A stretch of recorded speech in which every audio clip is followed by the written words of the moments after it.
Pour une meilleure gouvernance démocratique et de sortie de crise, le ministre Ousmane Sy sensibilise les acteurs locaux du district de Bamako par rapport à la régionalisation, un nouveau concept de gestion administrative.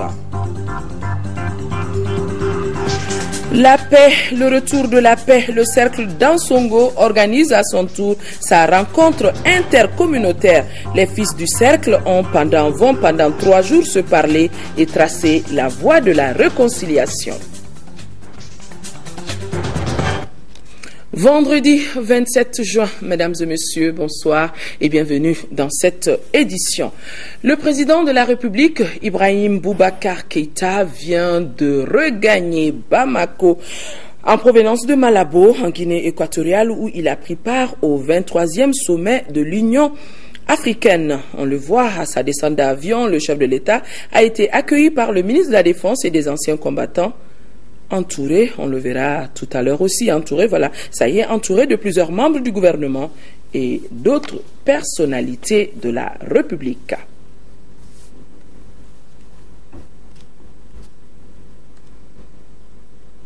Voilà, le chef de l'État à son retour de Malabo, c'était en début de soirée, ici à l'aéroport de Bamako, c'est nous.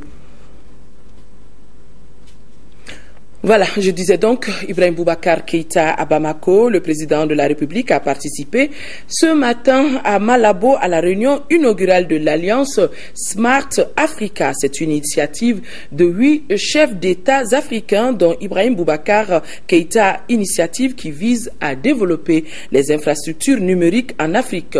Et il s'agira, à travers cette nouvelle alliance, de créer les infrastructures numériques pour un accès abordable aux services à haut débit. 300 milliards de dollars seront mobilisés pour atteindre cet objectif. On fait le point avec nos envoyés spéciaux à Malabo, Sidiki Dambélé, Adama Kamara et Dembawan. La transformation socio-économique de l'Afrique passe par le développement des technologies de l'information et des communications. Telle est la conviction partagée par 8 chefs d'État qui s'étaient réunis ce vendredi pour la conférence inaugurale de Smart Africa. Il s'agit des présidents Ibrahim Boubacar Keïta, Ali Bongo Ondimba du Gabon, Paul Kagame du Rwanda, Yoweri Museveni de l'Ouganda, le Kenya Uhuru Kenyatta, Salva Kiir du Sud-Soudan et Blaise Compaoré du Burkina Faso. Un engagement novateur qui correspond parfaitement à leur ambition d'indépendance numérique, car il s'agira de développer les infrastructures numériques, les contenus et d'aller vers le haut débit en Afrique. Dans les années 70, Jean-Jacques Servan-Schreiber avait dit que ceux qui sont pessimistes par rapport à l'Afrique en seront pour leurs frais dans les meilleurs délais, très très rapidement. Que l'Afrique est ce continent qui va réussir le prodige de brûler les étapes de développement grâce aux microprocesseurs. Et on y est aujourd'hui. Et je crois que ceux que nous avons choisi, nous, au Mali, l'employabilité de la jeunesse, la formation et tout ce qui est création d'emplois va dans le bon sens. Vous savez qu'il y a des répartitions thématiques selon les pays. Je vois que notre choix est pertinent quand nous savons que dans notre pays aujourd'hui, la jeunesse est l'écrasante majorité de la population. Nous avons dit un atout, en même temps également aussi une bombe quelque part. Il faut que nous sachions vraiment tirer le meilleur parti de notre jeunesse et ses capacités en termes d'innovation, en termes de créativité, en termes de dynamisme, et dans un marché qui est de plus en plus restreint. C'est la gageure que nous comptons réussir grâce précisément au TIC. Et si nous avons créé un ministère de l'économie numérique, ce n'était pas pour la galerie, c'était bien parce que l'objet était pertinent et le besoin en est là aujourd'hui. Smart Africa est un partenariat entre des pays africains, la Banque africaine de développement BAD, la Banque mondiale, l'Union internationale des télécommunications UIT et les secteurs privés, tous unis pour engager l'Afrique sur la voie de l'économie du savoir à travers l'accès abordable aux services à haut débit. Et les initiateurs ne lésinent pas sur les moyens pour atteindre cet objectif. 300 milliards de dollars seront mobilisés. Smart Africa va pouvoir mobiliser au moins 300 milliards de dollars dans 5 ans. Et donc, c'est une initiative très importante. Ça donnera l'opportunité au continent africain de pouvoir faire un bon usage de ses potentialités, surtout humaines. Comme je l'ai dit, cette industrie est dirigée par l'innovation, et l'innovation a comme moteur l'intelligence humaine, le cerveau humain, qui est la seule ressource naturelle qui est équitablement distribuée dans le monde entier. Et les Africains vont pouvoir prouver qu'ils peuvent faire la différence dans ce domaine-là. Dans ces gigantesques projets, c'est le président de la République, Ibrahim Boubacar Keïta, qui a été désigné comme parrain de l'initiative e-création d'emplois. Et ce n'est pas fortuit. C'est une belle initiative et nous espérons qu'elle produira tous ses effets en termes de développement, de e-gouvernance et de facilitation de tout ce qui peut faire en sorte que la gestion de nos pays soit de plus en plus rationalisée. Pour que la déperdition, que les mauvaises méthodes, la désorganisation, le manque de méthodes ont pu générer ou laisser faire. Il n'y a plus de rigueur, Inch'Allah. Les initiateurs de Smart Africa se donnent 5 ans pour mettre les TIC au cœur du développement socio-économique durable, en partenariat bien sûr avec le secteur privé africain. La réunion inaugurale de l'Alliance Smart Africa s'est tenue en marge du 23e sommet de l'Union africaine, sommet qui s'est déroulé à Malabo, en Guinée équatoriale. L'agriculture et la résolution des conflits en Afrique ont figuré en bonne place au cours de ce sommet. Et le film de la cérémonie de clôture de ce 23e sommet dans nos éditions de demain avec nos envoyés spéciaux à Malabo. L'actualité ici à Bamako, la directrice régionale de la Fondation Frédéric Naumann pour la liberté a été reçue en audience par le président du Haut Conseil des collectivités. Inge Herbert, c'est son nom. Elle était venue remercier le président du Haut Conseil pour son engagement dans la promotion des droits humains au Mali et en même temps solliciter l'accompagnement de son institution pour l'organisation du prochain forum de cette fondation prévu dans notre capitale en octobre prochain. Elle s'exprime au micro de Abdrahman Meiga. On est venu rendre visite au président du Haut Conseil parce qu'il nous a soutenu beaucoup dans notre travail déjà. On travaille autour des droits de l'homme. Il a présidé une grande conférence qu'on a eue l'année dernière ici à Bamako et qu'on va répéter dans l'année prochaine. On est venu pour le remercier de l'accompagnement et du soutien qu'il nous donne et de lui demander de encore nous accompagner dans nos programmes. On a travaillé beaucoup sur les droits de l'homme et sur les droits de l'enfant ici au Mali. Et l'année dernière, on a utilisé pour la documentation, pour l'examen périodique universel, pour supporter les rapports dans ce domaine-là.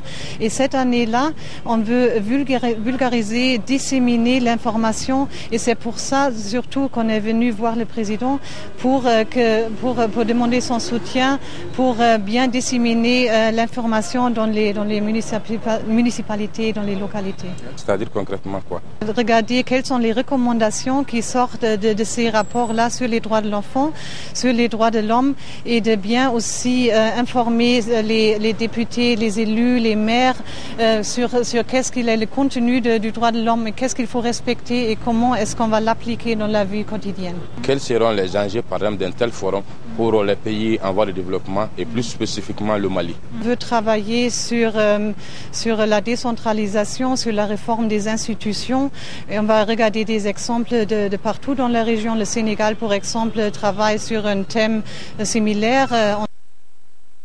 La régionalisation, je vous le disais dans les titres, la régionalisation comme option d'une meilleure gouvernance démocratique et de sortie de crise. Ce mode de gestion administrative est expliqué aux acteurs locaux par le ministre de la décentralisation et de la ville. Ousmane Sy était ce matin devant les acteurs locaux du district de Bamako, justement pour faire l'état de lieu et faire voir les perspectives de la décentralisation de notre pays à travers la régionalisation. Bourama Traoré était présent. Expliquer pour se faire comprendre et agir ensemble pour réussir la réforme de la décentralisation au Mali. Ainsi peut-on schématiser la démarche du ministre Ousmane Sy. Après 5 capitales régionales, le chef du département de la décentralisation et de la ville vient à la rencontre des acteurs du district de Bamako. Une rencontre au triple objectif, à savoir faire le point des acquis, identifier les insuffisances et dégager les perspectives. La finalité est d'approfondir la décentralisation à travers la régionalisation.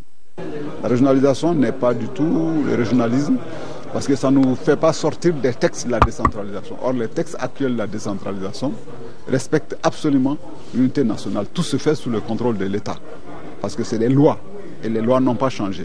Simplement, nous allons un peu plus loin en mettant en place des territoires et des responsables à travers la régionalisation pour que le développement soit cousu sur mesure et non du prêt-à-porter comme on le fait aujourd'hui. Chaque région a sa spécificité. Faire donc de la régionalisation une nouvelle opportunité pour un développement équilibré du territoire national, c'est l'une des actions prioritaires du gouvernement pour l'année 2014. Il s'agit surtout de renforcer la légitimité des organes régionaux, de quoi contribuer à résoudre les difficultés des collectivités, nombreuses et diverses. Difficultés d'abord liées au fait que effectivement la dévolution de patrimoine n'est pas une réalité. Donc on doit gérer un territoire avec des biens, meubles, immeubles. Ces biens, meubles et immeubles ne sont pas transférés. Il y a un début très timide de transfert de ressources quand même pour les compétences qui nous ont été transférées, mais c'est insuffisant. On a beaucoup de difficultés à envoyer les cadres, à faire travailler les cadres dans les collectivités. La gestion des ressources financières reste encore très centralisée. On a beaucoup de difficultés à ce que les administrations centrales se dessaisissent des ressources publiques pour les transférer aux collectivités, pour que les collectivités puissent faire leur travail. L'arbre de difficultés ne doit pas cacher la forêt de l'espérance. Politiques, partenaires et autres acteurs, tous sont convaincus que la décentralisation reste une stratégie idoine pour relever les défis du développement, de l'unité nationale et de l'intégrité du territoire. Le ministre de l'économie numérique, de l'information et de la communication a visité les services de la Poste. C'était hier, jeudi, en compagnie d'une forte délégation de la direction commerciale à la direction générale. Le ministre Mahamadou Camara constate qu'il faille rénover la Poste en vue de lui donner sa place d'antan. Fatoumata Kone était de la visite. Connaître les services relevant de son département, tel est l'objectif que s'est assigné le ministre de l'économie numérique, de l'information et de la communication en effectuant cette visite à la Poste. M. Camara, accompagné d'une forte délégation, a commencé par le service courrier accéléré de la Poste, en passant par le centre technologique postal et les guichets pour opérations postales. De la direction commerciale au grand marché à la direction générale, le ministre s'est laissé guider par le personnel de chaque service. À la direction générale où est logé le musée de la Poste, Mahamadou Camara contemple avec satisfaction les œuvres postales. Sur les lieux, la direction propose des priorités qui seront intégrées dans le plan décennal. Nous pensons qu'ensemble, nous allons essayer de faire la feuille de route de la Poste du Mali ensemble. C'est que le département puisse faire une vision sur papier de la Poste sur les 10 ans à venir. Qui fait quoi, quand et comment et à quel coût. La Poste est présente sur l'ensemble du territoire et qu'elle peut être demain un vecteur de développement rapide. Nous allons travailler très vite avec la direction générale de la Poste sur un plan décennal qui va fixer les grandes étapes de la transformation que nous voulons faire de la Poste du Mali. Et nous allons la mettre en œuvre avec les uns et les autres. Nous rêvons que demain nous ayons une banque postale au Mali qui propose des services financiers, transfert d'argent ou autres. Nous voulons aussi que la Poste puisse être un catalyseur pour les technologies de l'information et de la communication à travers son réseau sur tout le territoire et pourra proposer ses services à l'ensemble de nos compatriotes. Nous voulons aussi que la Poste soit plus performante dans le domaine du courrier, c'est sa vocation originelle. Au musée postal, le ministre a signé le livre d'or. Dans le document, le ministre a confié que ce musée lui rappelle de bons souvenirs. De bons souvenirs, Mahamadou Camara était encore aujourd'hui sur le terrain. C'est ainsi qu'il a visité 2 structures, l'une relevant de son département et l'autre du département de la jeunesse. Il s'agit du centre d'appel téléphonique Team Call Center et du CNJ, Conseil national de la jeunesse. Fatoumata Kone était présente aussi. C'est un personnel jeune au boulot qui a eu l'honneur de recevoir le ministre de l'économie numérique, de l'information et de la communication. Il s'agit de la première vacation du centre d'appel téléphonique Team Call Center. Le ministre et sa délégation ont apprécié les méthodes de travail proposées. Le centre d'appel, c'est la télécommunication couplée à l'informatique. C'est très important pour nous ce matin que le ministre de tutelle soit dans nos murs pour voir un peu ce que nous faisons. Qu'ils puissent constater nos projets pour le futur. Je suis venu encourager nos amis de Team Call Center, leur dire qu'ils ont tout le soutien du département et à travers moi du gouvernement dans leur perspective de renforcer la position du Mali dans le domaine de l'économie numérique et aussi et surtout de créer des emplois. C'est la première, à ma connaissance, infrastructure dédiée à ce métier des centres d'appel qui est créé pour cela. Donc j'espère que cela fera des émules et que demain notre pays pourra se positionner en Afrique francophone comme l'un des premiers pays pourvoyeurs d'emplois dans le domaine des centres d'appel. Autre lieu et autre réalité. La délégation s'est invitée dans les locaux du Conseil national de la jeunesse. Les jeunes demandent. Il s'agit entre autres d'un projet de formation des jeunes ruraux en utilisation d'éthique. Ensuite un projet de caravane citoyenne pour la réconciliation nationale et qui consiste pour nous à porter un message de paix. Et l'autre projet consiste à la mise en place d'un programme de développement humain qu'on appelle le Maya. C'était pour nous de remettre le programme sur la table. On a convenu de se revoir pour approfondir l'échange et aboutir ensemble à des projets concrets. Ils m'ont parlé notamment de l'équipement d'une salle informatique ici au niveau du siège du CNJ. Donc je pense que ce sera faisable. On va y travailler. Ils m'ont parlé également du projet Mayaso qui a pour vocation de déployer sur l'ensemble du territoire des maisons qui seraient pilotées par des jeunes qui créeraient un lien social dans lequel on peut ajouter un volet TIC. Donc ça, c'est aussi un projet qu'on va regarder. Auparavant, M. Camara s'était rendu au siège devant abriter le centre d'appel téléphonique Team Call Center à 15 Ambougou. Dans les endroits visités, l'hôte du jour n'a pas manqué de signaler qu'étant un jeune, lui aussi doit s'impliquer pour l'accès à Internet de tous les Maliens et pour la diffusion de la bonne information. Le secteur minier au Mali a contribué à hauteur de 18 milliards de francs CFA au trésor public en 2013. La fiscalité minière ou pétrolière est un moyen auquel l'État a recours pour financer les dépenses publiques. Le ministre des Mines a ouvert un séminaire sur la question et la rencontre regroupe les représentants de l'administration publique, les professionnels du secteur et de la société civile avec des experts du Fonds monétaire international FMI à leur côté. Moïse Traoré, compte rendu. La fiscalité minière est un moyen auquel l'État a recours pour financer les dépenses publiques. Comment se fait la collecte et la gestion sous d'autres cieux? La présence des experts du Fonds monétaire international FMI est de nature à enrichir les débats de la journée. Dans le cas du Mali, les recettes minières constitue à peu près 20 à 25% des recettes totales. Ça veut dire qu'une école sur 5 est financée sur la fiscalité minière. Ça, c'est déjà bon, mais nous croyons qu'on peut faire mieux. Ce secteur minier, en particulier, au Mali, a contribué à près de 218 milliards de francs CFA au trésor public en 2013 et a constitué ces 3-4 dernières années pratiquement 5 à 7% de notre richesse nationale, c'est-à-dire de notre PIB, plus de 70% de nos recettes d'exportation. L'exploration passe en revue les atouts et recherche les solutions aux faiblesses. Il y a une forte équipe du FMI qui est là. Les relations sont au beau fixe, il n'y a pas de problème particulier. La vision du département des mines va se traduire à travers la mise en œuvre de 5 mesures de la déclaration de politique générale du Premier ministre. La promotion d'un entrepreneuriat dans les métiers miniers et la création d'une école africaine des mines sont en place d'or. 13e session de l'Assemblée consulaire de l'Assemblée permanente de la Chambre des métiers. Pendant 2 jours, il sera question de l'évaluation de l'état d'exécution du plan d'action et le budget de l'année écoulée. Sokona Kamisoko. Le budget prévisionnel de l'Assemblée permanente de la Chambre des métiers du Mali pour l'année 2014 se chiffre à 300 millions de francs CFA.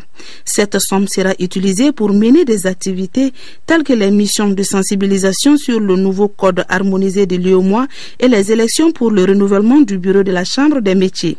Ce sont là quelques informations livrées à l'ouverture de la 13e session de cette Assemblée consulaire. L'année 2014 est une année d'élection.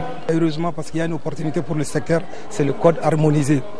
Donc le code harmonisé de l'UEMOA doit rentrer en vigueur à partir du 1er juillet 2014. Le budget est ambitieux parce qu'il y a la relecture des textes et la sensibilisation dans les communes, cercles et dans les régions. Nous souhaitons aujourd'hui d'avoir des ateliers sociaux. Ça veut dire un groupe de menuisiers, 5, peuvent vraiment réaliser ou faire une entreprise artisanale sous un hangar avec des machines. Le budget de l'année écoulée se chiffrait à 86 millions de francs CFA, un budget jugé insuffisant par le président de l'APCMM. Une des grandes difficultés du secteur, c'est ça. S'il faut faire marcher 20 chambres de métiers avec 7 millions par mois, c'est pratiquement impossible.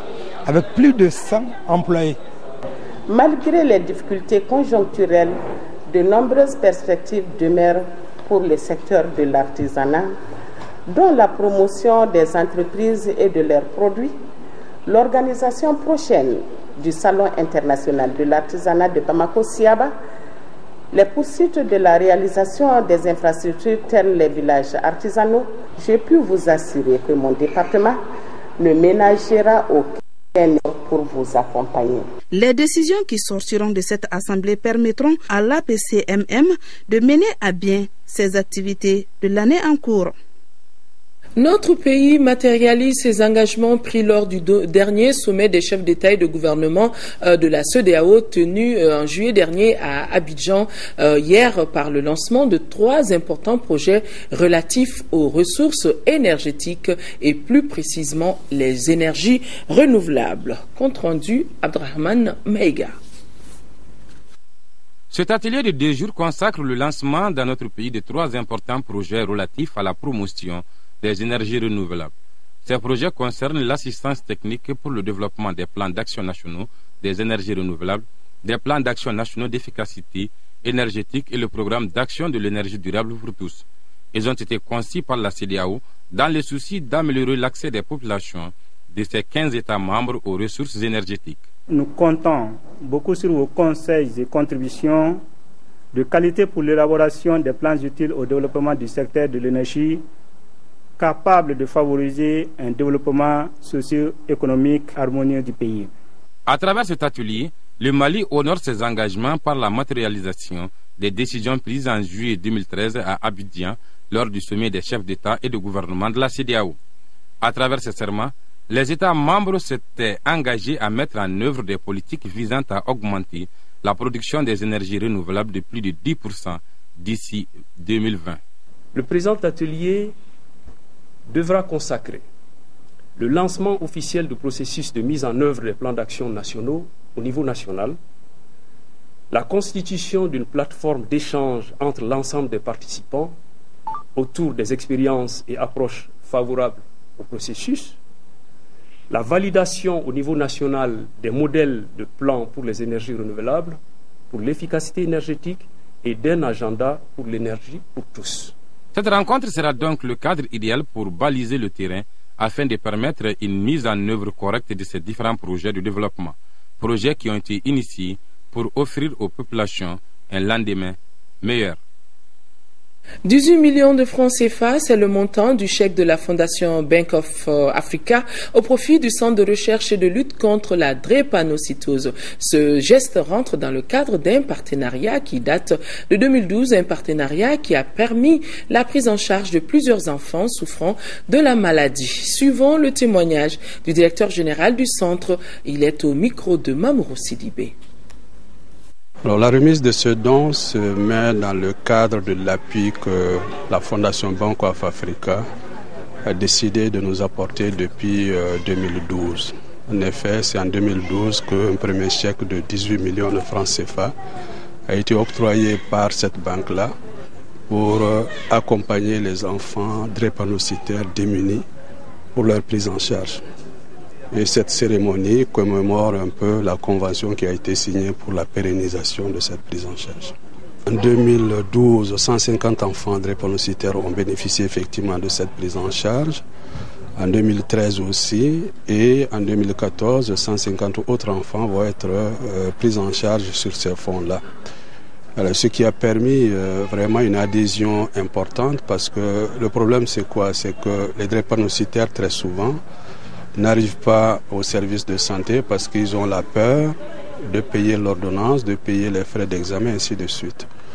Donc du fait d'avoir cette assurance que quand ils viennent, de toute façon, ils vont être pris en charge, on a eu une adhésion à 100% de ces enfants drépanocytaires depuis leur inclusion dans le protocole.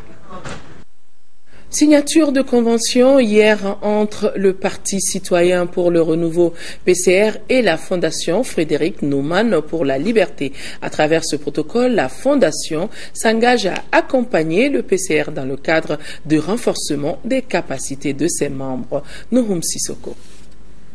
Cette signature de convention entre le Parti citoyen pour le renouveau PCR et la Fondation Frédéric Naumann pour la liberté consacre la validation de projets destinés au PCR, projets dont la mise en œuvre bénéficiera de l'expertise et l'appui financier de la Fondation Naumann. Nous avons la possibilité d'avoir quelques grands projets qui seront bien sûr financés par la Fondation, qui vont concerner en un premier temps le Grand Forum libéral, pour qu'ici nous prenions une thématique qui concerne notre pays, le débattre, proposer des solutions concrètes au Mali, et qui va nous permettre aussi de dégager de grandes orientations, toujours dans le cadre du soutien de notre pays. Notre grand profit, c'est que nous allons former des hommes, des jeunes, des femmes, capables demain de tenir tête, d'apporter tout ce qu'ils peuvent pour la construction nationale et pour le développement. L'accompagnement de la Fondation Naumann s'inscrit dans une dynamique de soutien aux partis politiques, d'obédience libérale dans le PCR. On est donc une fondation politique qui travaille avec les libéraux dans tout le monde, portée par les valeurs libéraux, et donc le PCR est notre partenaire ici au Mali. L'objectif, c'est de travailler pour un monde qui est plus libéral, où les hommes peuvent mieux s'exprimer dans leur individualisme, pour un entrepreneuriat des jeunes, pour un état des droits avec une bonne gouvernance. La signature de la présente convention doit permettre la mise en œuvre des projets concernés d'ici avril 2015.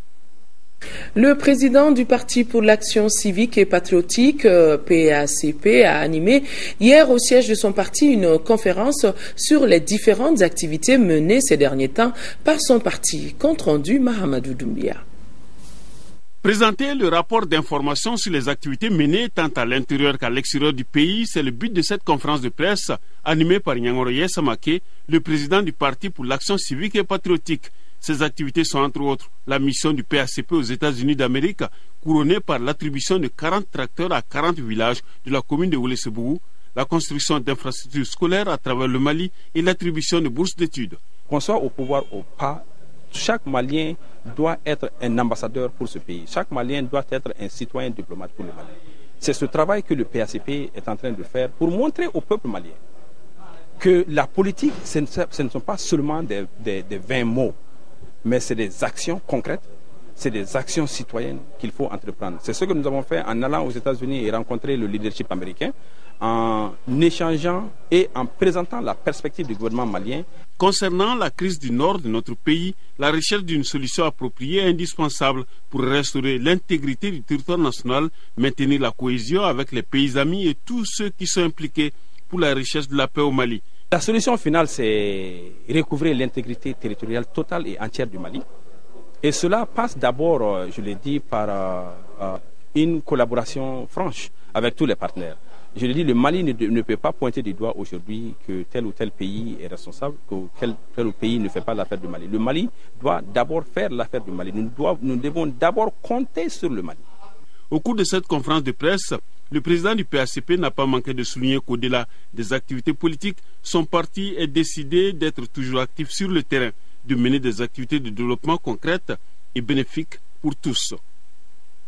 Le ministre de l'Intérieur et de la Sécurité informe les responsables des partis politiques que la note de réflexion sur la CENI est disponible au secrétariat général du département. Une permanence est assurée demain samedi 28 juin à partir de 10h pour la remise du dit document. Voyage d'études pour 13 députés maliens. 13 députés maliens vont aller en République populaire de Chine et cela pour s'imprégner des réalités institutionnelles et sociales de la deuxième puissance économique mondiale. Et le voyage va commencer du 5 et va durer jusqu'au 23 juillet prochain. Avant leur départ, l'ambassadeur de Chine au Mali leur a offert un cocktail. Moïse Traoré a suivi ce cocktail-là. La deuxième puissance économique mondiale avait déjà choisi un régime politique différent de celui des pays occidentaux. Un pays qui est aujourd'hui la deuxième puissance économique du monde. Dans 5 ans, les choses vont changer. Je le souhaite. Qui pouvait penser que la Chine du grand timonier Mao Tse-tung pouvait faire de tels grands bonds en l'espace de 45 ans.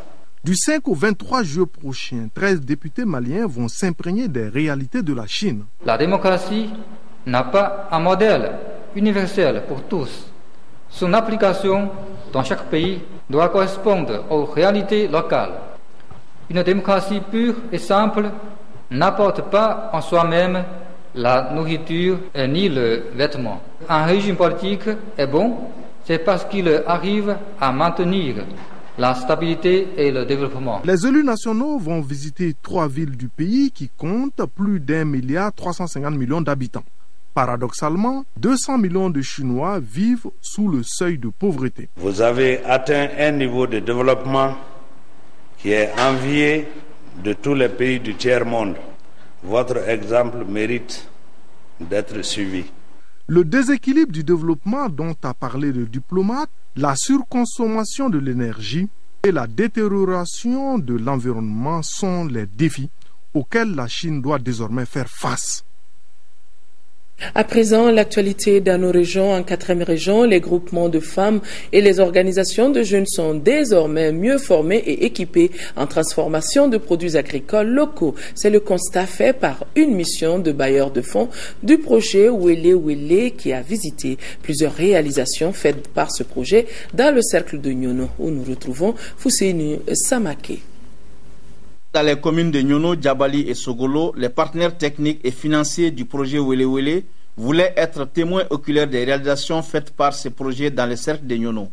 Ces réalisations vont du renforcement des capacités des groupements de femmes et des jeunes en transformation des produits agricoles locaux, gestion marketing et accès à de nouveaux marchés. Toutes choses qui permettront d'améliorer les capacités entrepreneuriales et organisationnelles de ces femmes et jeunes. La transformation, elles sont déjà là-dedans, mais elles viennent de bénéficier d'un cadre idéal par rapport à l'hygiène, par rapport à l'assainissement, tout ça, et les normes de qualité pour pouvoir vraiment conquérir le marché, aussi bien le marché local que le marché national et même international bientôt. Wele Wele met à la disposition des femmes et jeunes des centres multifonctionnels équipés, dont celui de Sogolo déjà inauguré ce jeudi. Les bénéficiaires ont exprimé toutes leurs satisfactions. Ce centre nous permettra de façon durable de transformer nos produits agricoles, les commercialiser et de créer une bonne cohésion sociale entre nous. Avec les formations reçues, nous sommes sûrs de continuer ce travail. Le projet Wele Wele, conçu et mis en œuvre par CARE Mali International et les ONG maliennes, cellules d'appui aux initiatives de développement et l'association du Sahel d'aide à la femme et à l'enfance ASAF, vise à améliorer les pouvoirs économiques de 2000 femmes et jeunes des régions de Ségou et Mopti. En 4e région, toujours ouverture d'un forum de sensibilisation et de plaidoyer au profit des élus sur la réduction des risques de catastrophes et d'adaptation au changement climatique dans notre pays. Fousseini Diarra que nous retrouvons. Il s'agit au cours de ce forum d'informer et de sensibiliser les décideurs politiques sur la nécessité de diligenter la mise en place des institutions clés dans le cadre de la réduction des risques de catastrophes et d'adaptation au changement climatique au Mali. La gestion des risques et des catastrophes et d'adaptation au changement climatique vise aussi à réduire la vulnérabilité de la population en la préparant mieux aux menaces. Conscient que la réduction des risques de catastrophe est un facteur essentiel de réduction de la pauvreté, le gouvernement du Mali est en train d'œuvrer pour l'inscrire dans sa politique nationale de développement. Durant les 3 jours de travaux, la quarantaine de participants venus de la protection civile, des collectivités territoriales, de la plateforme nationale vont aborder entre autres thèmes les stratégies internationales et nationales de prévention et de gestion des catastrophes. L'information et la sensibilisation ont un rôle important à jouer pour un changement de pratique et de comportement, mais aussi pour une prise de conscience sur la nécessité de protéger les populations et leurs biens. Ce forum est organisé par le ministère de l'Intérieur et de la Sécurité en partenariat avec la Banque mondiale. Depuis la libération de la région de Gao, certaines communautés jusque-là n'étaient pas la bienvenue dans le cercle d'Ansongo. Pour faciliter le retour de tous les fils du cercle, la commune rurale d'Ansongo vient d'organiser une rencontre intercommunautaire durant tous 3 jours. Les communautés vont se réconcilier avec elles-mêmes dans un langage de vérité. Nous retrouvons depuis Gao Drissa Akoni. Ce forum organisé par la commune rurale d'Ansongo a produit déjà des effets positifs. Dès l'entame des débats ce 26 juin, la communauté arabe qui ne pouvait jusque-là mettre pied à Ansongo et même pour recevoir des soins de santé a présenté ses excuses à toute la population du cercle et de toute la région de Gao. Cet acte de bravoure posé pour la première fois dans la région de Gao a été accueilli comme le début d'une solution à la crise d'Ansongo. Au nom des Arabes, si les Arabes ont fauté à travers leurs enfants ou à travers leurs choses, nous présentons des excuses.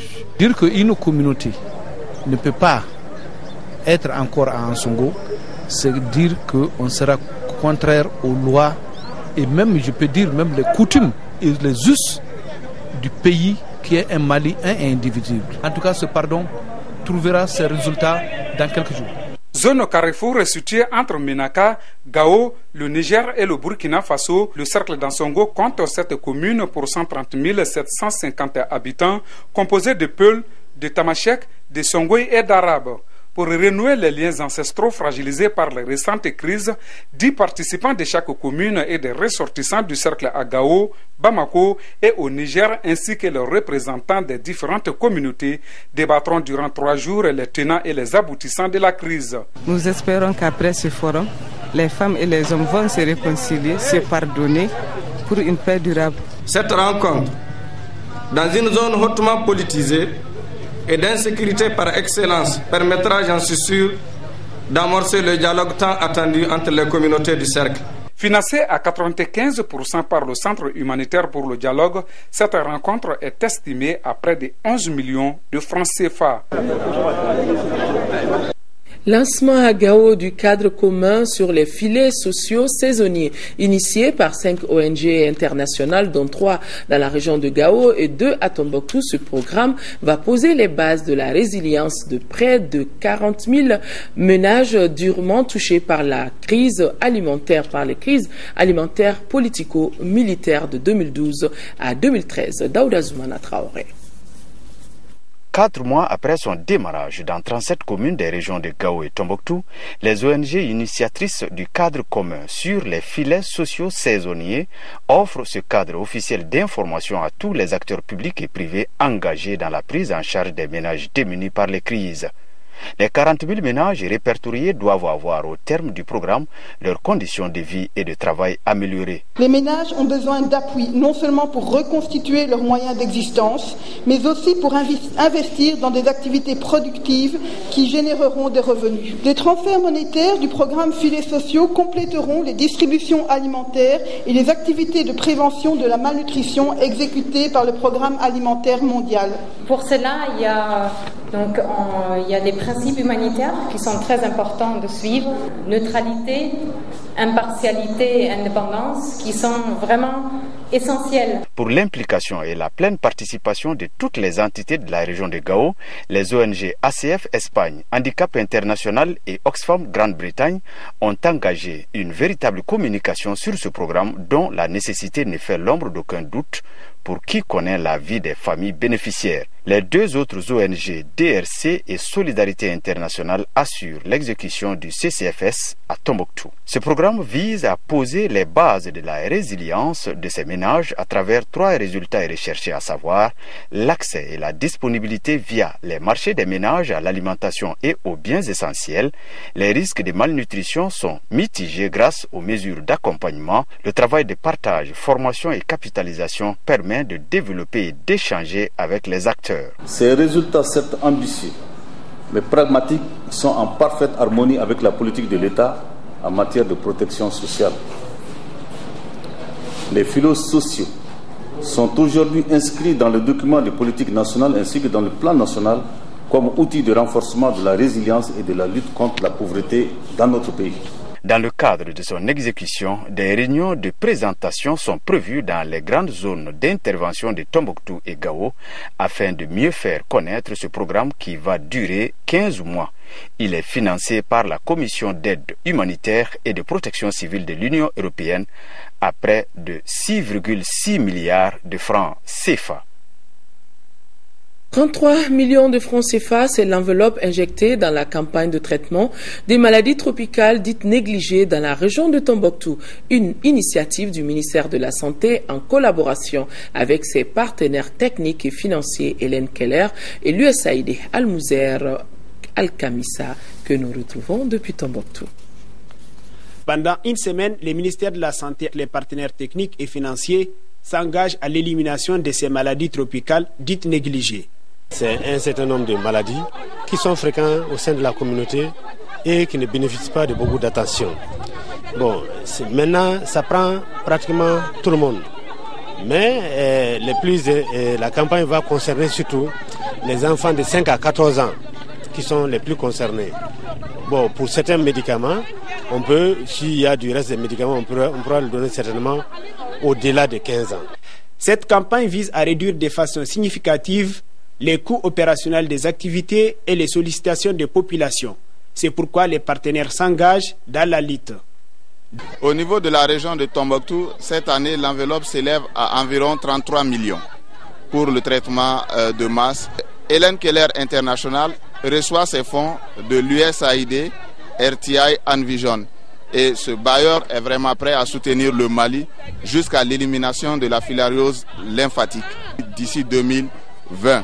Je sais d'ores et déjà que tous ensemble, nous obtiendrons des résultats à hauteur de souhait lorsque cette campagne dans notre région, et c'est là grâce à l'engagement des leaders que vous êtes, source infatigable de mobilisation pour les causes nobles.